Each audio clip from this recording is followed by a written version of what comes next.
What's up guys, D-Life HD here. In this Raging Bulls QuickCast, we talk post-game reactions to the Bulls vs Clippers game. What should we do with the Lavine contract this offseason?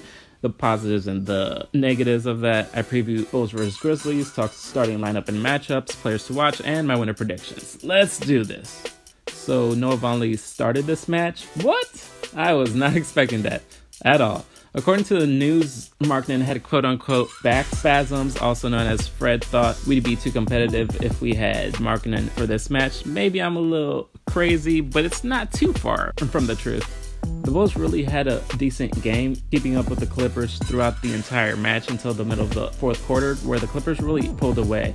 The Bulls were able to get back into it at the very end, but still managed to lose to the Clippers 106-112. Okay, now let's look at why we lost this game and how my predictions turned out. Just as predicted, Dunn edged out Rivers, Lou Williams obliterated Zach Lavine, DeAndre Jordan completely beats up on all our centers by posting an impressive 29 points and 18 boards. I feel like the departure of Blake Griffin is giving him more possessions, and our bench beats theirs 43-24. May I say, Bobby Portis and Campaign are really impressing me lately off the bench. Portis led all Bulls players not only in scoring but also in rebounds. Lavine had a really below average game in this one with only 12 points, which brings up the question, should we extend Lavine's contract this summer? He's played decently, although chucking up a little more than I would like, but I still see what could be a really great player in another year or two. There are of course a couple of drawbacks. One, his ACL injury could come back and bite us in the butt like Rose's did, but so far it doesn't look like it has affected him at all. In fact, his athleticism looks to be completely there, so that may not be a drawback. The other downside would be if he asks for too high a price tag. Many are predicting upwards of $20 million a year for 3 years. That's the type of contract that you probably offer your star player. That wouldn't be a problem if we plan on building around him. But if we do, what would that do to Markkanen's confidence? Can they be 1A and 1B? Smells like Rose and Butler all over again. Up next, we played the Grizzlies again. We recently played them on the 7th of March and won 119-110 in Chicago. The Grizzlies also recently lost to the Milwaukee Bucks 121-103. Middleton, Antetokounmpo, and Brandon Jennings had 24, 20, and 16 respectively.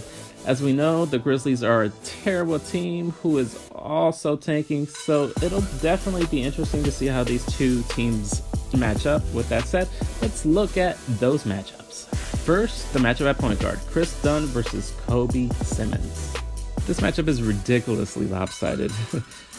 Once again, just like the last time we met, I expect Chris to dominate this matchup. Dunn wins this matchup, of course. Up next, the battle at shooting guard.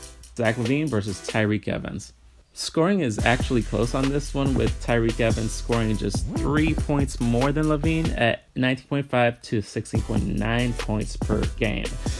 But Evans also averages more in all categories, but not by much. I give this matchup to Tyreke Evans. Lavine had a pretty bad previous match.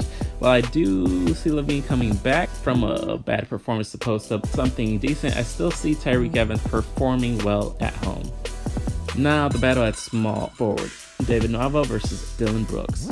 This is a really close match. While Brooks edges out Nwaba in points at 9 points per game to Nwaba's 6.8. Nwaba does edge out Brooks on rebounds and blocks, while Brooks edges out Nwaba in assists and steals. Because it's really close, it's going to be really interesting, but I give this matchup to Brooks. The matchup at power forward. Noah Vonleh versus JaMychal Green. This is obviously tilted toward Green. Vonleh is playing in the absence of Markkanen, and of course instead of playing Bobby at the 4 and Lopez at the 5 because tank, we're playing a player that's at the bottom of the bench. The only plus is that we get to look at more of what he brings. He's been playing pretty decently lately, so we'll see what happens. There's a toss-up because we really don't know what we have in this player, but I give this matchup to Green. Last but not least, the battle at center. Robin Lopez versus Marc Gasol.